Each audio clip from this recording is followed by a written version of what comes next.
A tribute to Band of Brothers veterans. The real life of Robert J. Rader of Easy Company. Rader was not portrayed in Band of Brothers. Robert James Rader was born October 9, 1923 in Manchester, Ohio. His parents were Walter and Bessie Rader. They had already had 2 kids, Walter Jr. and Charles William, when Robert. After Robert was born, they had 3 more kids, Richard, Mary, and Ralph. His father had previously served in World War I, in the All-American Division, which I believe is the 82nd Airborne. Correct me if I am wrong on that. His father had fought in 5 major battles. He had been wounded and gassed. When his father returned, he works as a stonecutter for a cemetery. Due to all this, Walter's health was never the best. Money was very, very tight. Robert's family was very poor. Poor enough to eat roadkill when circumstances allowed it. To make sure everyone got food, Robert made a difficult choice. Walter Jr., Charles William, and Robert all enlisted in the Ohio National Guard. Robert did so illegally, because he was underage. He was 16 at the time.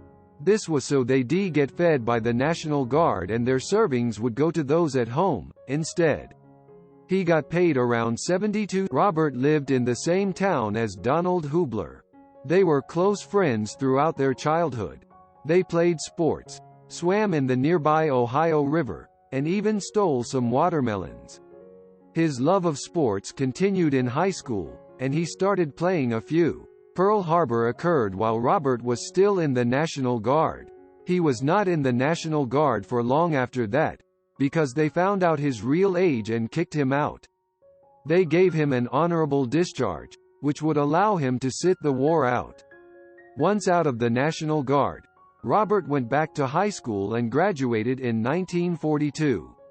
He was the first in his family to ever graduate high school. Donald Hubler was the one who talked him and another friend William Howell into enlisting in the paratroopers. They enlisted a few short months after Robert's graduate on August 22, 1942 at Fort Thomas Newport, in Kentucky. Robert was one of the original Toccoa men. He got the lovely joy of training under the blessing that is Sobel. Training under Sobel was tough. Sobel made a lot of boys in Easy hate him. And although Robert did not like Sobel, he respected Easy for making them tough enough to survive the war. Garneri gave him the nickname Rook, although no one knows quite why he was given that nickname since he didn't play chess. His family thinks it might have been a very loose Italian version of his last name Rader. But they never confirmed this idea. Robert, Howell, and Hubler went by a different nickname altogether. Although this one was self-given. They called themselves the Three Hillbillies. They were country boys and the rest of the company believed their Appalachian accent was weird. The trio made a friend named William Dukeman, who was from Colorado. While the physical training had been hard, Robert loved jump school. He really likes the higher jumps, making more jumps than he was required to get his wings. Although his love of jumps did not always go in his favor. During one jump, an ammunition holder, a large box made out of a type of metal, came loose, a common thing during jumps but not normally a typical form of injury, and hit him in the head. It caused a detached retina, which can result in vision problems. I do not know if Robert made the trip across the sea with the rest of Easy Company. They arrived in Aldbourne, England, where they remained until it was time for the Normandy jump. During his free time, Robert played basketball and baseball. When D-Day arrived, Robert was with Easy Company. His plane had Johnny Martin in it. He was sitting next to Martin when a shell burst through the plane and between their heads. Their plane took 250 hits altogether. His pilot had been hit in the foot, causing a panic and miscommunication occurred.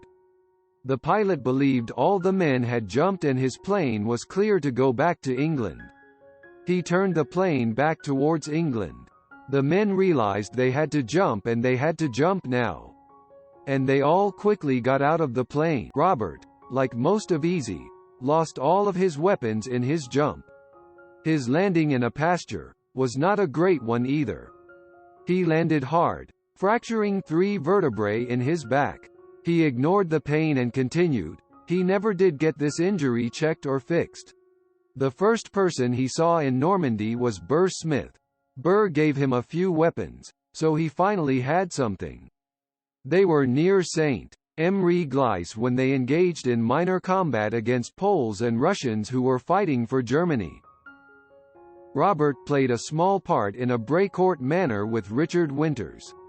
He was between the guns and the beach front, making sure that the Germans didn't flee back and recruit help.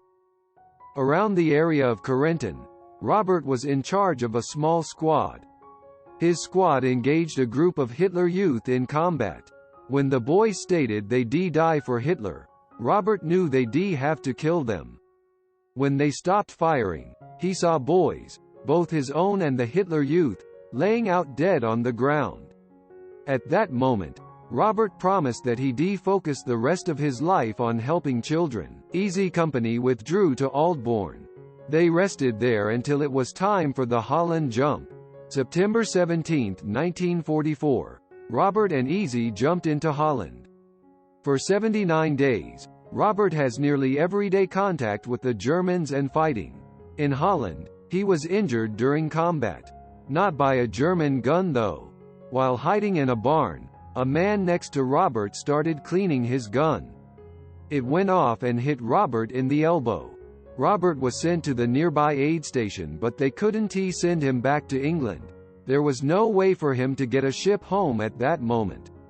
Without a way to England, Robert went back to Easy Company. When he arrived, he performed a bayonet charge shortly after. Injured, his friend, Dukeman from Colorado, was hit and killed October 5, 1944. His son's middle name was Dukeman in honor of this man, his friend and fellow brother in arms. After returning from Holland, the boys were taken to Mauermelen. On their journey to Bastogne, they were given hot chocolate. But whoever drank it ended getting horribly sick.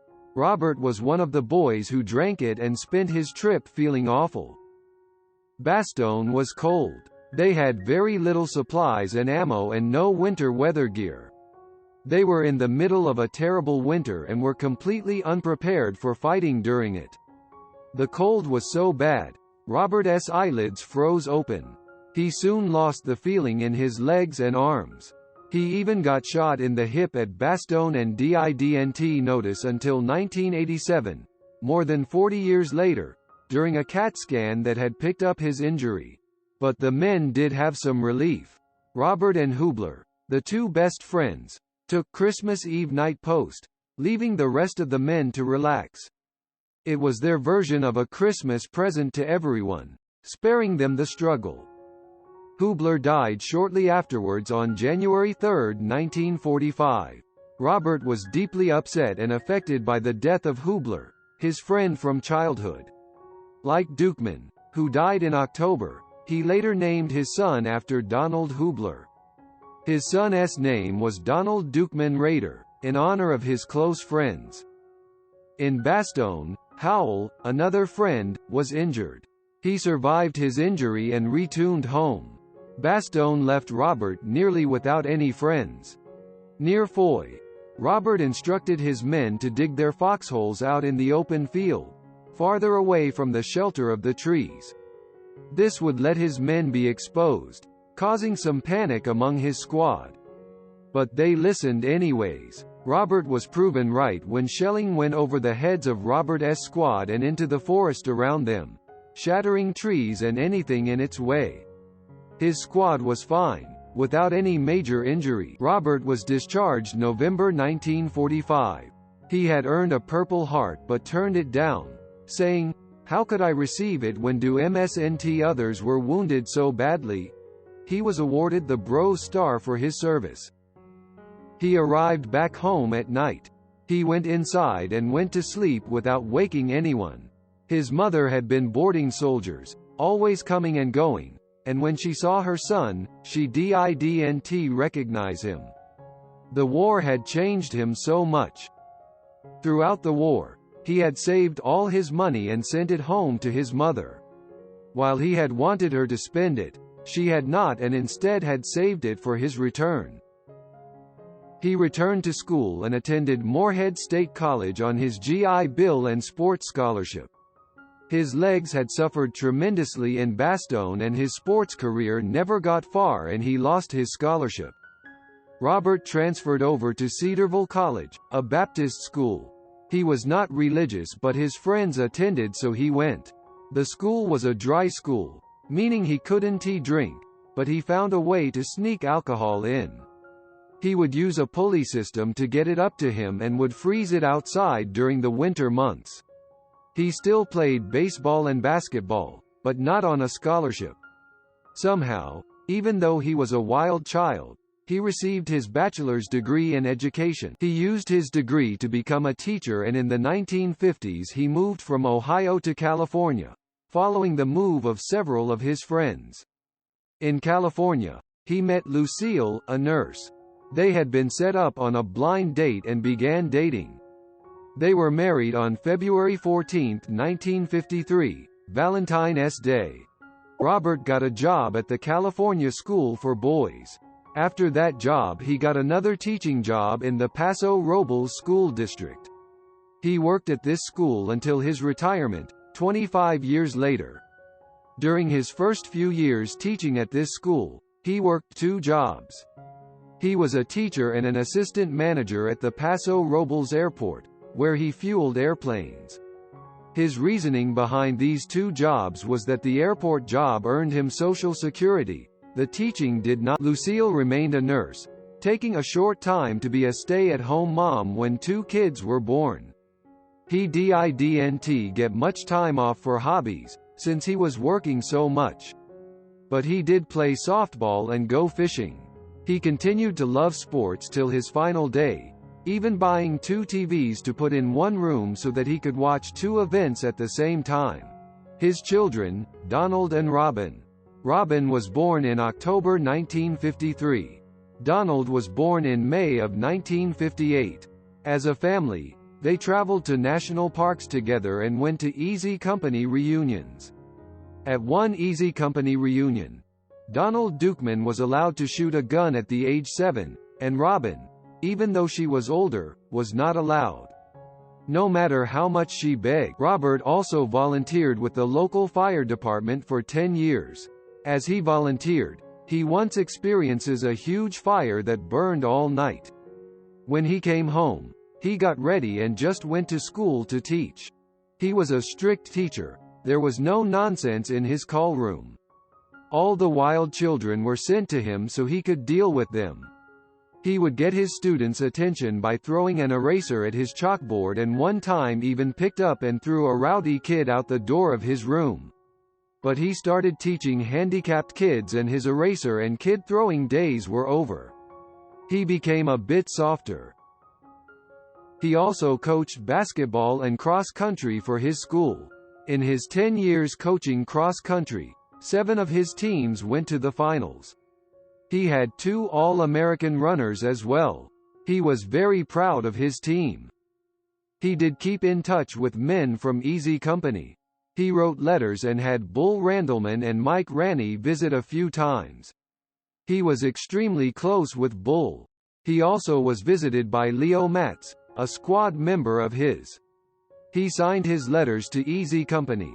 Robert J. Rader, here.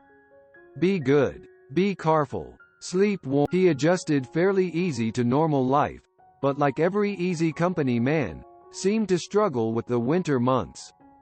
Bastogne and Hubler's death hit him hard. Whenever the holidays came around, he got quiet for days at a time. When his daughter asked, he explained Christmas reminded him of Hubler. Robert struggled with health problems all of his life. He retired in 1981 due to health problems.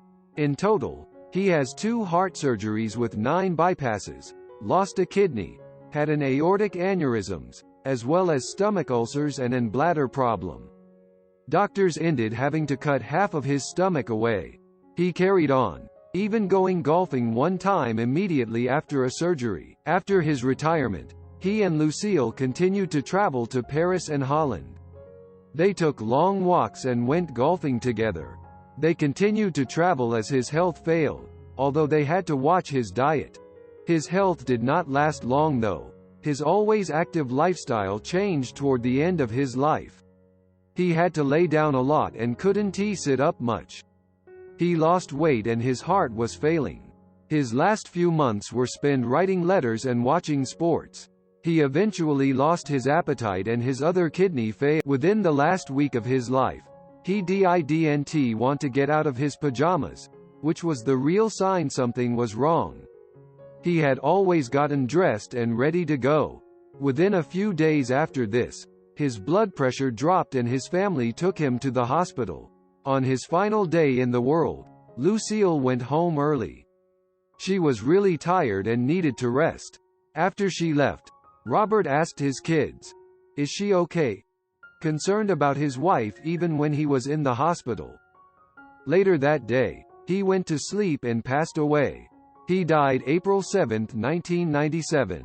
He was buried under trees in a cemetery. A bridge was dedicated in his memory, a sign of all the lives he had touched. The project was led by citizens of Paso Robles, started by a former student of his. It is named the Robert J. Rader Memorial Bridge. At the dedication of his bridge, several Easy Company men attended including Buck Compton, Bill Manyard, Rod Bain, Ed Joint, Bill Wagner, Don Malarkey, Jack McGrath, Earl McLung, and Shifty Powell. Rest in peace Robert Rader. Goodbye.